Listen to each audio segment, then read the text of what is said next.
नमस्कार मेरे दोस्तों। मैं आप लोगों को अपने brain trail academy YouTube channel पर हार्दिक स्वागत एवं अभिनंदन करता हूं।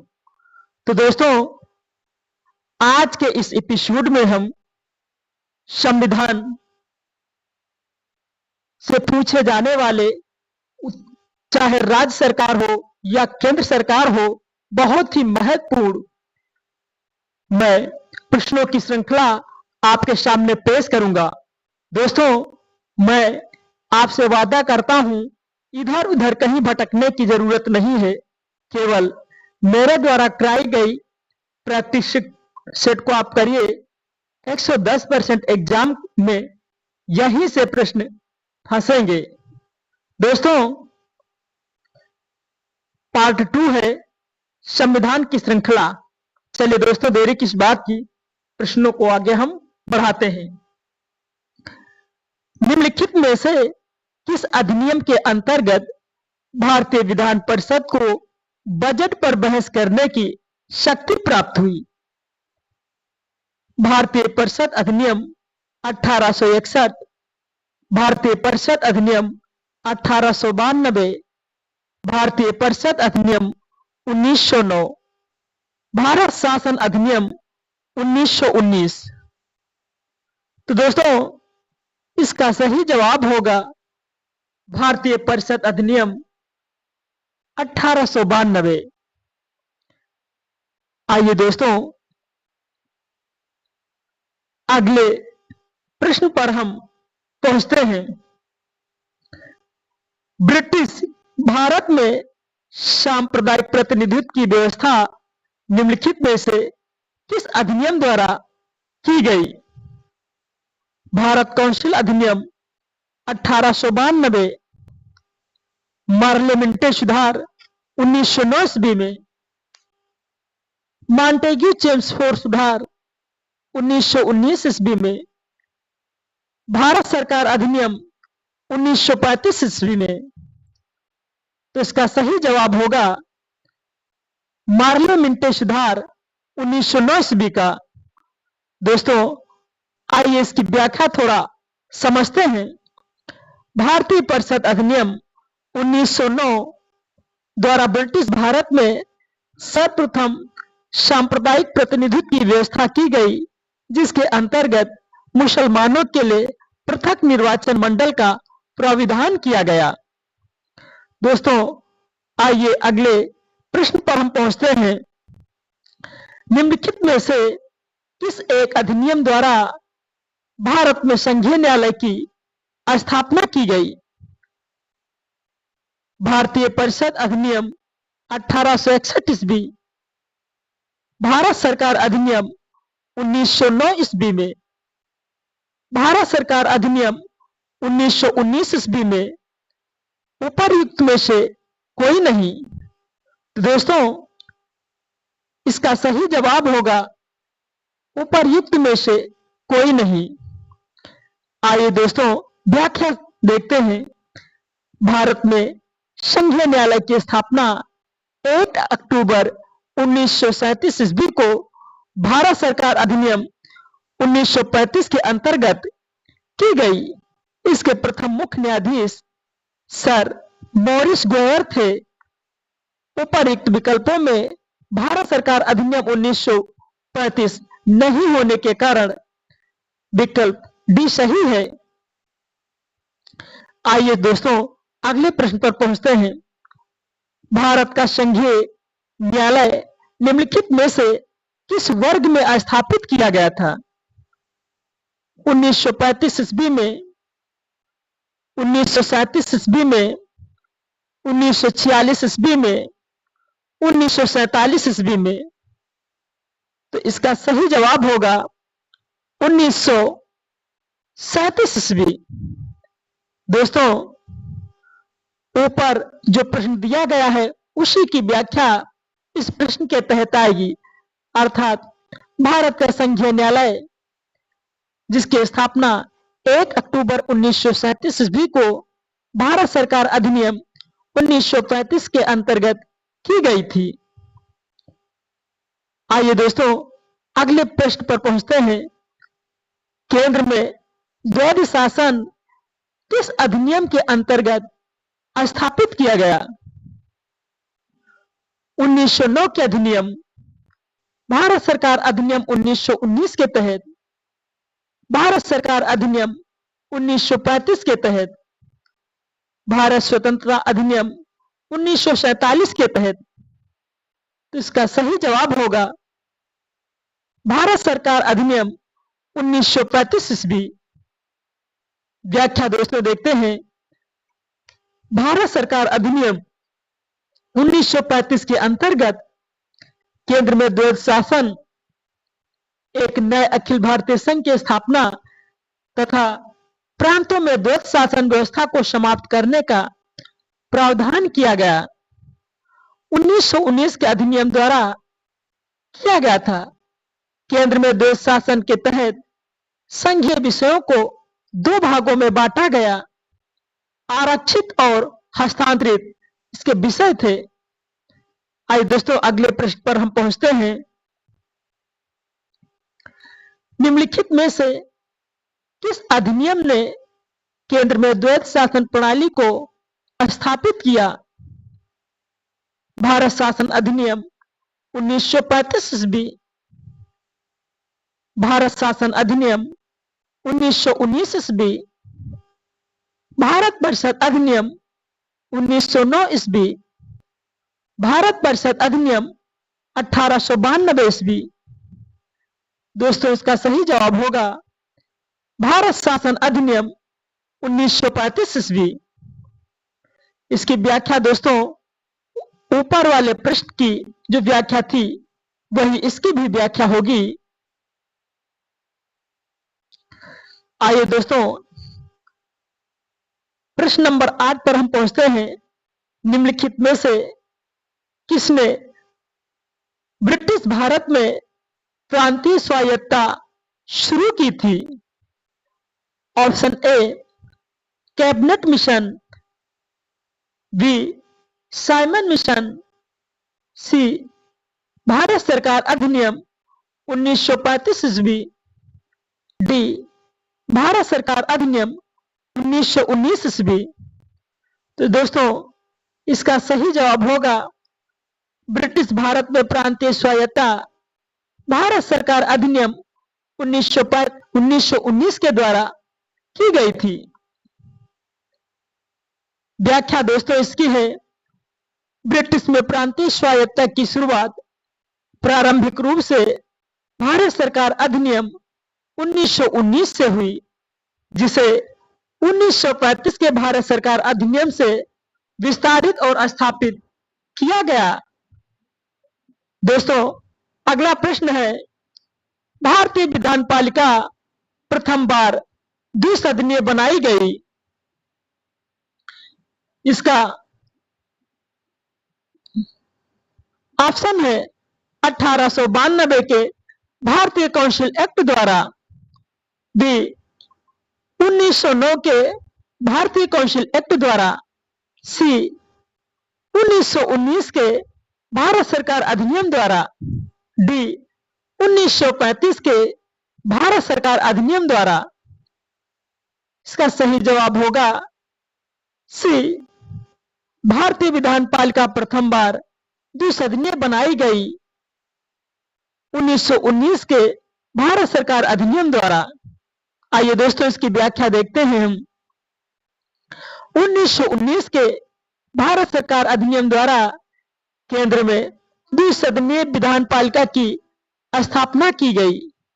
ऊपरी सदन राज्य परिषद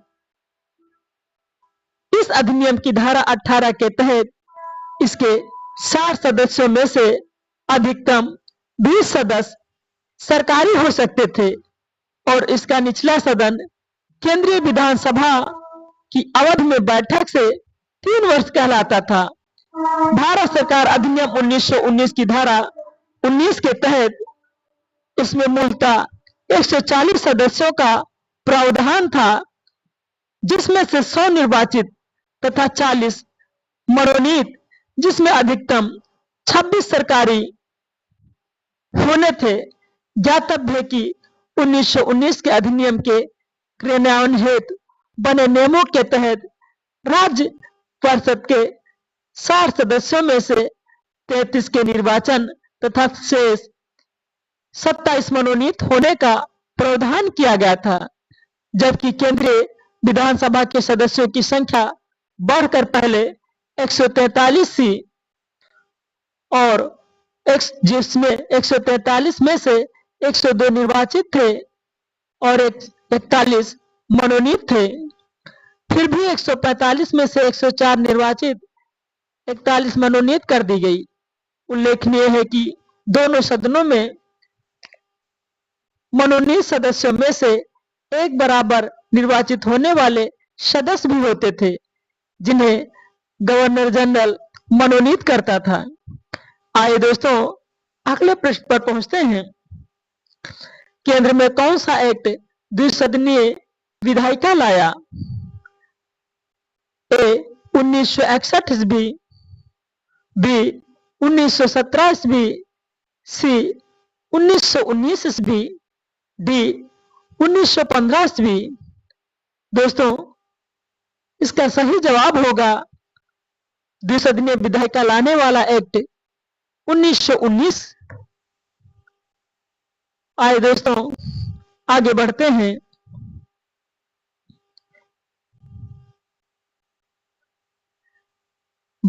भारतीय सिविल सेवा के संदर्भ में निम्नलिखित कथनों में से कौन सा कथन सही है? ऑप्शन 1, भारत सरकार अधिनियम 1919 में भारतीय सिविल सेवा के लिए एक अलग परीक्षा का प्राविधान किया गया जो भारत में होनी थी। 2, भारतीय सिविल सेवा में 1941 में भारतीयों का प्रतिशत यूरोप वासियों से अधिक था। इसका सही जवाब होगा ऑप्शन 1 और 2 दोनों सही हैं। अगले प्रश्न पर पहुंचते हैं दोस्तों। केंद्रीय विधानसभा के निम्नलिखित में से कौन से निर्वाचन भारत शासन अधिनियम 1919 के तहत हुए? ऑप्शन ए 1926 ईस्वी, ऑप्शन बी 1937 ईस्वी, ऑप्शन डी 1945 ईस्वी। इसका उत्तर का जो कूट है ये दोस्तों देखते हैं। ए और सी ऑप्शन इसके सही है। व्याख्या क्या है? 1926 और 1945 का केंद्रीय विधानसभा चुनाव भारत शासन अधिनियम 1919 के तहत हुआ था। अगले प्रश्न पर पहुंचते हैं दोस्तों। भारत शासन अधिनियम 1919 के अंतर्गत भारतीय विधायिका का अंतिम निर्वाचन किस वर्ष में आयोजित किया गया था? ए 1930 ईस्वी, बी 1934 ईस्वी, सी 1945 ईस्वी, डी 1947 ईस्वी। इसका सही जवाब होगा 1945 ईस्वी। व्याख्या दोस्तों है भारत शासन अधिनियम 1919 के अंतर्गत भारतीय विधायिका केंद्रीय विधानसभा का अंतिम निर्वाचन वर्ष 1945 में आयोजित किया गया था। अगले प्रश्न पर पहुंचते हैं दोस्तों। राष्ट्रपति की अध्यादेश निर्गत करने की शक्ति प्रेषित है?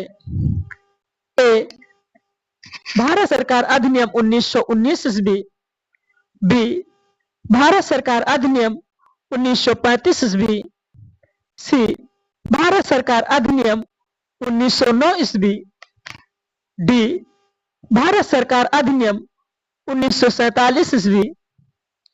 इसका सही जवाब होगा दोस्तों ऑप्शन बी भारत सरकार अधिनियम 1935 ईस्वी। व्याख्या दोस्तों इसकी देखते हैं। यद्यपि ब्रिटिश भारत में गवर्नर जनरल को 1861 के भारत परिषद अधिनियम से ही विधान परिषद की अनुमति के बिना अध्यादेश जारी करने की शक्ति प्राप्त थी, तथा भारतीय संविधान में राष्ट्रपति की अध्यादेश निर्गत करने की शक्ति भारत सरकार अधिनियम 1935 की धारा 42 एवं 43 से प्रेरित है। अगले प्रश्न पर पहुंचते हैं। निम्नलिखित में से किस अधिनियम द्वारा संवैधानिक निरंकुशता का सिद्धांत प्रवृत्त किया गया? ए 1919 का भारतीय काउंसिल अधिनियम, बी 1919 का भारत सरकार अधिनियम, सी 1935 का भारत सरकार अधिनियम, डी 1947 का भारतीय स्वतंत्रता अधिनियम। इसका सही जवाब होगा सी 1935 का भारत सरकार अधिनियम। इसकी व्याख्या है, संवैधानिक निरंकुशता का सिद्धांत भारत सरकार अधिनियम 1935 के द्वारा प्रवृत्त किया गया। ये अधिनियम ब्रिटिश संसद द्वारा पारित सार्वभौमिक विस्तृत अधिनियम था। साथ ही भारत के लिए तैयार संवैधानिक प्राविधानों में सबसे जटिल दस्तावेज था। इस अधिनियम में भारत संघ की स्थापना, संघीय न्यायालय, केंद्र और राज्यों के मध्य शक्तियों का विभाजन आदि की व्यवस्था की गई थी। आइए अगले प्रश्न पर पहुंचते हैं। भारत के संविधान केंद्र और राज्यों के बीच किया गया शक्तियों का विभाजन इनमें से किसमें उल्लिखित योजना पर आधारित है? ऑप्शन ए मार्ले मिंटो सुधार 1909 ईस्वी, बी मॉन्टेग्यू चेम्सफोर्ड अधिनियम 1919 ईस्वी, सी भारत सरकार अधिनियम 1935 ईस्वी, डी भारतीय स्वतंत्रता अधिनियम 1947 ईस्वी। तो इसका सही जवाब होगा भारत सरकार अधिनियम 1935 ईस्वी।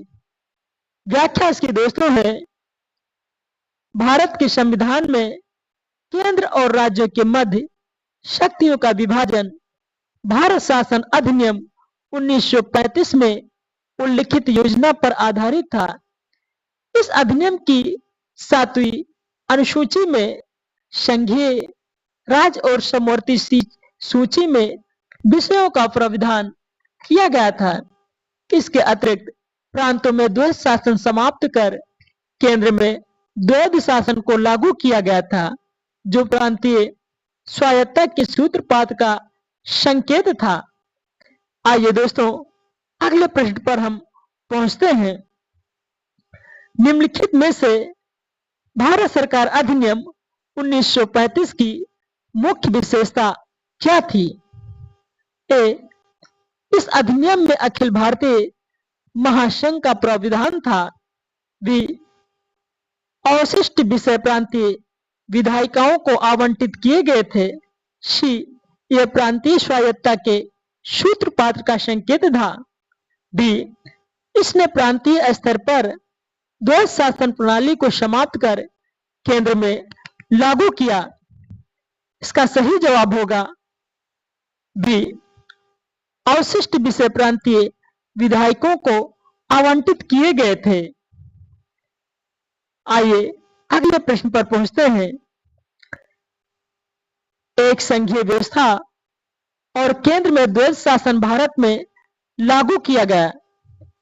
ऑप्शन ए 1909 के अधिनियम द्वारा, बी 1919 के अधिनियम द्वारा, सी 1935 के अधिनियम द्वारा, डी उपर्युक्त में से कोई नहीं।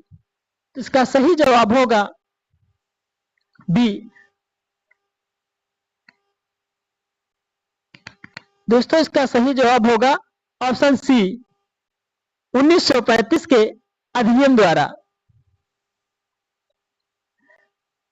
प्रश्न है 20 नंबर।